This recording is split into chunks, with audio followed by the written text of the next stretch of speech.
Hi there, I'm Carolyn Spring and welcome to my podcast where I talk about all things trauma. I dig into the nuts and bolts of trauma, how we can recover, what blocks us, and all things neuroscience-y, what actually goes on in the body and brain during and after trauma, especially from the perspective of evolutionary neurobiology. This podcast is for anyone who's experienced trauma or knows someone who has, which is pretty much everyone. For more podcasts, blog posts, books and training, check out my website at carolynspring.com.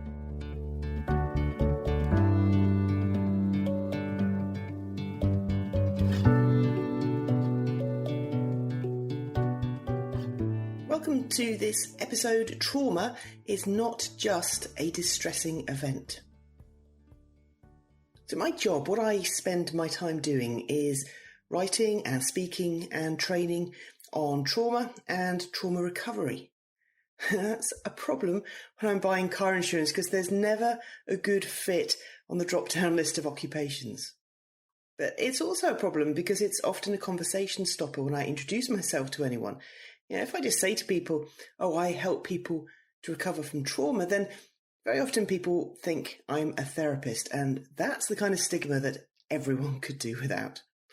Only joking. But I also don't like saying it because I feel like it sets up what I feel is a disingenuous, dishonest kind of them and me thing. I'm okay, I'm fine, I'm sorted, but I help those people over there to recover. Those people who aren't sorted and who aren't like you and me. And that, of course, isn't the case at all. I am a survivor of chronic and complex trauma. I work with trauma because I've been impacted by trauma. I've walked, and I am still walking, a path of recovery from trauma. And my aim is simply to shine a light on my footsteps, on where I've been, and point out some of the bogs I've fallen into, some of the missteps I've taken, so that other people can avoid them. And also the shortcuts I've found that have helped me on my way, some quicker, safer routes up the mountain. I want to set up ropes and bridges to make it easier for others. But I'm doing this as one mountaineer to another, not as someone who's written a textbook on mountains but has never climbed one.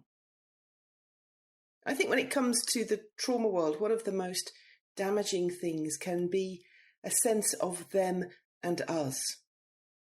We were traumatized very often in a power dynamic. Powerful people, them, rendering us powerless. And power dynamics really don't help us to recover from power dynamics. They hold us in that sense of hierarchy and superiority versus inferiority and shame and the sense that we're not good enough and we're too damaged and we don't fit in. And I really struggle with the whole concept of experts who are in some way superior to everyone else. Now, working with trauma does involve a lot of knowledge and expertise. The more the better, but I think even more important than that, more fundamental, is compassion and humanity and hope. It's being an absolutely fundamentally safe pair of hands with bags of integrity. And it's an unwavering belief in the worthiness and dignity of every human being. What qualification is there? How do you become an expert in that? In helping people heal from the trauma inflicted by human beings behaving inhumanly, our humanity is all important. Our ability to sit unflinchingly with someone in their distress and treat them with dignity and respect is far more important to me than the ability to write an essay on it. And I have no interest in pretending to anyone that I'm just one of the sorted people over here helping the unsorted people over there. That's not how I view the world, it's not how I view people, and it's not a paradigm I'm at all comfortable with. Everyone is unsorted. Everyone is climbing a mountain. Everyone is falling in bogs.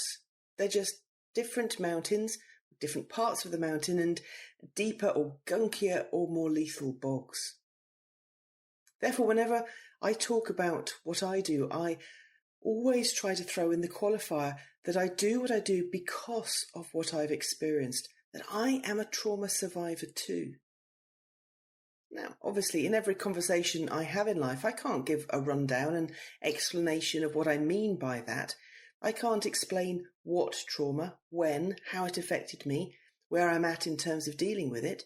So I just have to put this big, vague word trauma out there and hope, usually against all hope, that I'm more or less on the same page as the person I'm speaking to. Actually, of course, a lot of the time I realise that no, we're not on the same page. We're not even in the same chapter. Whether we're in the same book is even sometimes up for debate. So, for example, I was once trying to explain to an older gentleman what I do. I said that my work involves writing and training to help people recover from trauma. I expected him to change the subject, but instead he seemed unexpectedly and unreasonably interested, even delighted in what I'd just said. He broke into this huge smile. His face went all kind of soft and wrinkly with excitement, and he said, "Oh, really? That's wonderful. That's what my niece does." So then it was my turn to smile broadly, and all the possibilities ran through my head about what exactly his niece did. Was she a writer? Was she a therapist? Was she a psychiatrist? Was she the CEO of a charity working in domestic violence? Did I perhaps even know her? I said, "Oh, really? What does she do exactly?" And do you know what he said? He said, "She works in insurance and she does all the claims and things when people have had car accidents. She's very good at it." So I was like, great, yes, very, very valuable work. How long has she been doing that for? Because what I wanted to say was, "You what? What are you talking about? That's not what I do at all. That's not what I mean by trauma." Although, of course, car crashes can involve trauma. But it's certainly not what I mean by what I do to help survivors. So, I just let it slide. I let him effuse with evident pride about his super clever niece who'd had 2 promotions in the space of a year. And I didn't ever explain to him more about what I do or why I do it. So when I talk about trauma, I'm aware that it's not always what other people in society mean by trauma. Part of the problem is that if I try to delineate it, if I talk about what happened to me both in childhood and adulthood, what I'm meaning by trauma, then invariably the other person becomes quite quickly and quite deeply uncomfortable. It'd be a serious case, I imagine, in their mind of TMI, too much information. And I'd feel, as I have done on many occasions in the past, that I'm going on about it, and that by doing so, I'm demonstrating that I'm not over it. Because this apparently is the holy grail of acceptance in society. We can be tolerated as having experienced trauma as long as we've got over it, as long as we've put it behind us, as long as we've moved on, as long as we're not stuck in the past. It's like the very first mention of trauma seems to trigger in people the need to know that we're over it. I've lost count of the number of times that people have followed up my very brief explanation that I'm a survivor of trauma with some kind of question along the lines of basically asking, "But you're not bothered by it anymore, are you? You're over it, right?"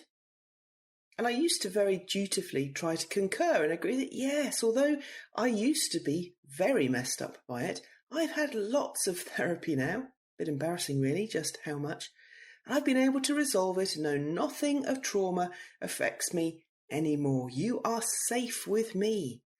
I don't even own an axe. Because that's how it makes you feel, that people are assessing you to see how dangerous you are, or at the very least making sure that you're not going to dump your problems on them and expect them to fix them. Which of course is ironic, because the vast majority of us don't want to talk about what happened to us, and certainly not with someone who doesn't get it.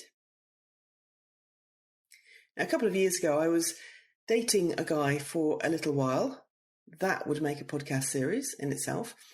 And things were going quite well, not least because he had a very big tractor. And I thought for some reason that I ought to fess up before things went any deeper. Now, even the language of that, the way I'm framing it, shows how much we often think of trauma as a dirty little secret. Not that something bad happened to us, but that by it having happened, it has made us bad, and we need to beg forgiveness. So anyway, we met for lunch one day in a lovely Scottish pine-clad tiny little cafe cum restaurant where literally the only soft drink available on the menu was iron brew. And once he'd eaten, obviously I waited until after he'd eaten. Once he'd eaten, I broached the subject. I said I wanted to just fill him in a little bit on some of my history because it was important, I thought, for him to know. But really, the way I was handling it, the way I was setting it all up, it was like I was about to admit to a string of armed robberies or that I'm Boris Johnson's love child. It was coming from a place of apology and embarrassment and shame. Anyway, I gave him the sparsest of headlines, just the top-level stuff. And to be fair, he was pretty good. He listened very attentively. He didn't run away. I had made sure he'd paid the bill first, just in case he did. And then very graciously, very magnanimously at the end, when I'd finished, he said, look, that's fine. I don't mind that stuff's happened to you. Very forgiving of him. As long as, here's the crunch, as long as you're over it. It's not going to affect you going forwards, is it?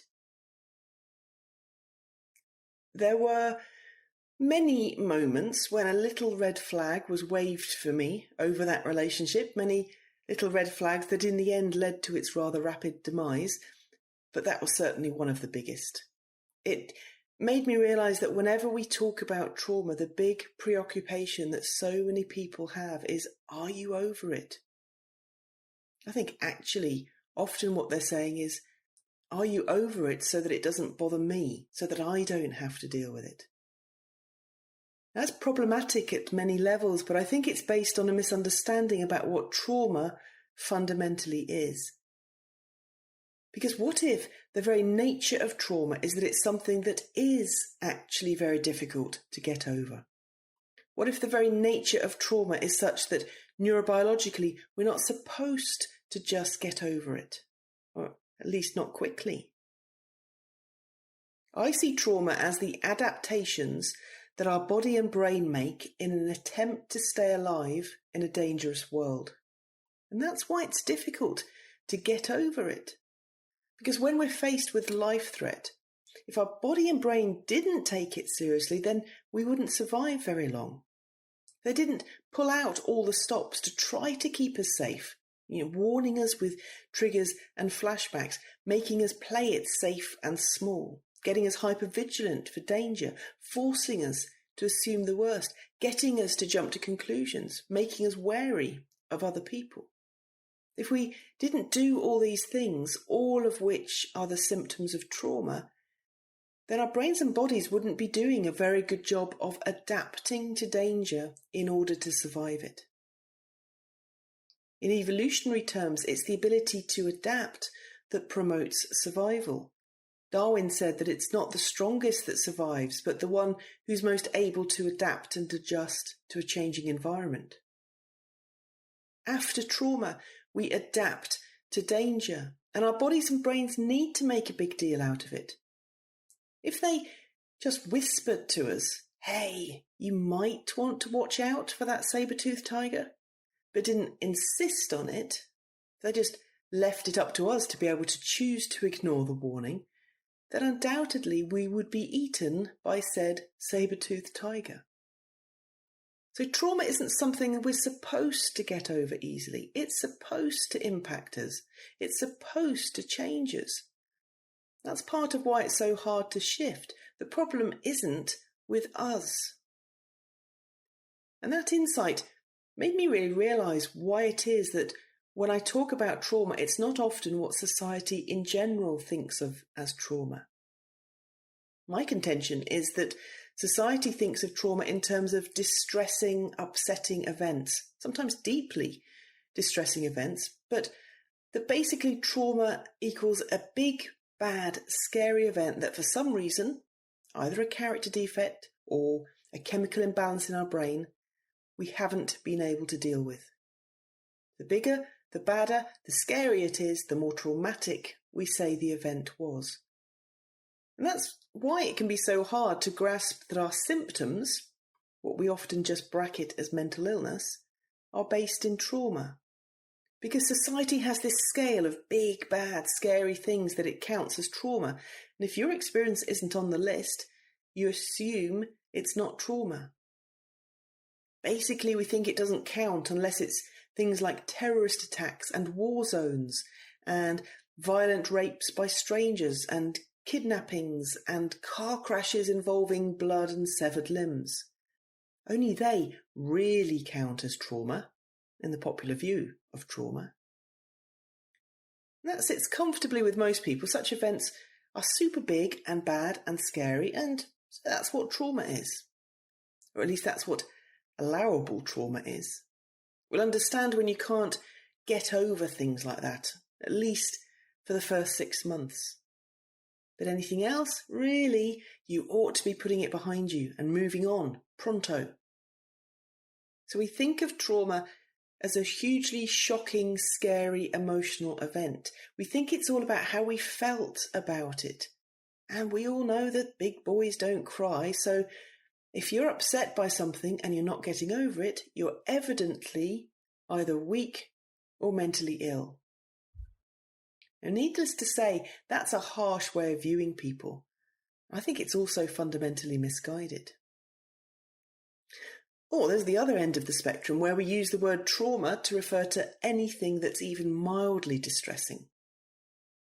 So Leeds United were thrashed 5-1 by Manchester United on the opening day of the season. I know, because to my great joy I was there. And that was traumatic for the Leeds fans to watch. Now, I'll grant you that some of them were upset. I know, because I was there, but they definitely were not traumatised.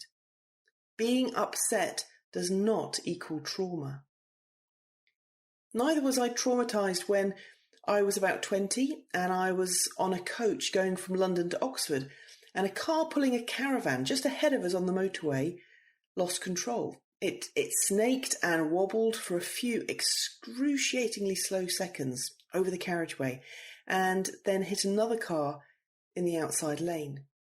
That car then jackknifed at 70 miles an hour across the road in front of us, swerved off at right angles, and then literally flew up into the air and over the side of an embankment like something out of Starsky and Hutch. We, in the coach, narrowly avoided it and pulled immediately onto the hard shoulder. 3 of us, me, the bus driver, and an off-duty doctor, got out, ran down the bank and started to recover an elderly man and woman from some very, very mangled wreckage. Now, I was distressed by that. I was upset by it. It was shocking. It was unexpected. It was horrible to see. But I wasn't traumatised by it. Partly actually because I was mobilised and able to act. I wasn't powerless, but that's another story. I was upset, but not traumatised. 2 different things. So in popular parlance, when we use the word trauma, we can end up meaning anything that is upsetting. And we cut people some slack for continuing to be upset by it if it's been a super heavy-duty event. But fundamentally, we view trauma, therefore, as an emotional thing. And that's why we expect people to get over it, because sooner or later we all have to learn to deal with our emotions, don't we? Whatever we're upset by in life, sooner or later we have to calm down and move on, don't we? So why not trauma? Don't the same rules apply? And I'd argue that no, with trauma the same rules don't apply. Trauma is a qualitatively different kind of experience to a distressing event. Now, generally in society, as I say, we're quite understanding if someone's experienced a big traumatic event and they're really distressed by it in its immediate aftermath. We get that. You can't get over big things immediately. Of course, you're going to be upset. Just been in a car crash on the M40? Take the afternoon off. But we do expect people to get over even big things eventually. The great saying that mostly we all believe is that time heals. So we adjust our equation to say that we need a little time to get over a little trauma and a bigger amount of time to get over bigger trauma. It's a causal, linear relationship that we should be able to plot on a graph, right? Because time heals. But here's the thing with trauma. Trauma messes with time in multiple ways, and time doesn't heal trauma. Time heals distressing events, or if I want to get super technical, time in REM sleep heals distressing events, but time doesn't heal trauma. Therefore, you can be as impacted by it 5 hours later as you are 50 years later. Time on its own makes very little difference. And anyway, trauma isn't fundamentally about being upset by something. It may involve upset, even deep distress and intense emotion, but that's not what marks something out as traumatic or not. Trauma isn't just a very distressing event. It's qualitatively different, not just quantitatively different. Trauma involves life-threatening powerlessness and leads to a fundamental change in our neurobiology. There's an actual shift that goes on in our brain and our body. Such a significant shift that it is literally visible in some cases on brain scans. It is in that sense a physical wounding right there in our brain, whether we want it to or not, whether we're aware of it or not. Just like we can't control getting hungry when we haven't eaten, or getting hot when we've exercised, so we can't directly control the changes that trauma affects in our body and brain. You can no more simply flick a switch to get over trauma than you can flick a switch to stop your hair growing. It's a natural, instinctive, unconscious phenomenon.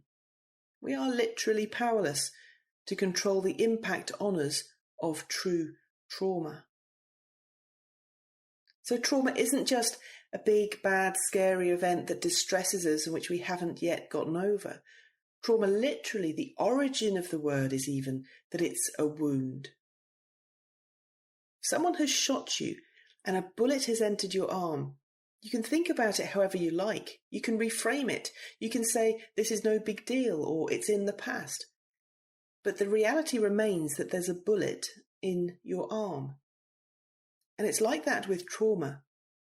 How we think about trauma in the first instance doesn't change how it impacts us.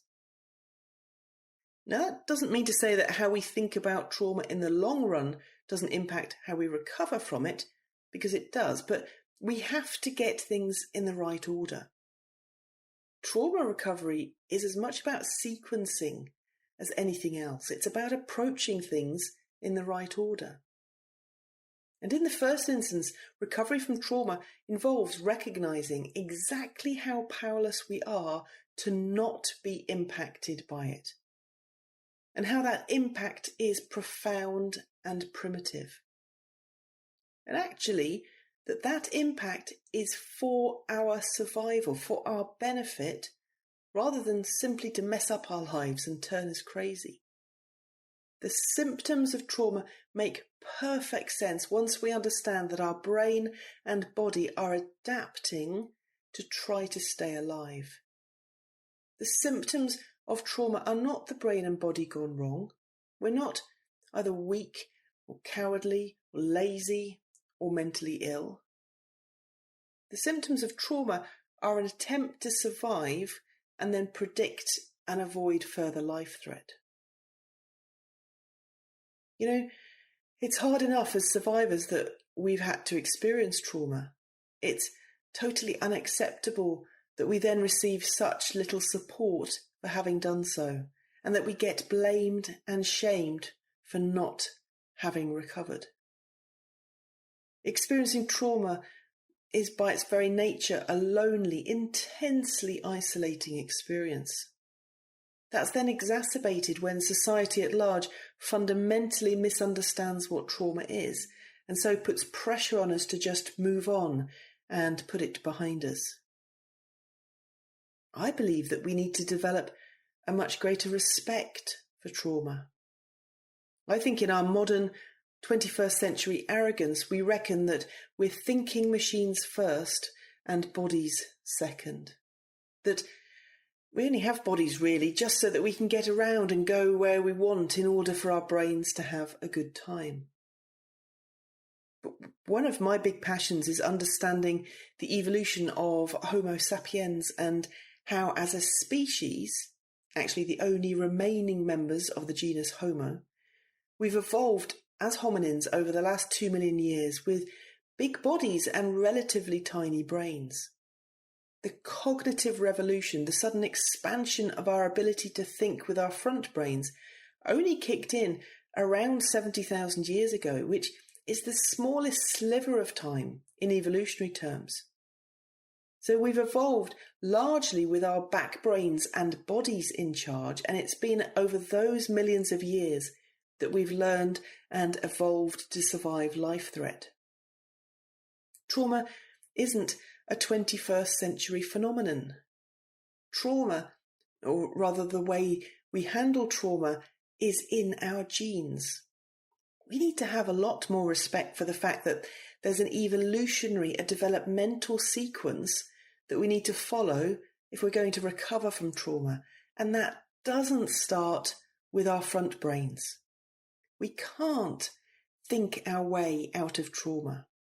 We can't just get over it and put it behind us by making some cognitive choices and developing some new cognitive frames. There are important facets in trauma recovery, as is talking about what happened, which is super important, but only if we do it in the right sequence, in the right order. Body first, emotions second, thinking third. Distressing events don't involve a fundamental shift in our neurobiology, but true trauma does. Distressing events are like cuts and bruises, painful in the moment, but in a week or two they'll heal. True trauma mangles us. It changes us. It rearranges things on the inside of us, and we are changed as people because of it. So that's what we'll look at maybe in future episodes. For now, I hope that this episode has helped alleviate a tiny bit of the shame we can feel that we've been traumatized and that we're struggling to get over it. That's not a fault in our character or our brains. It's just the way it is for us as Homo sapiens. Hope that was helpful. Speak soon.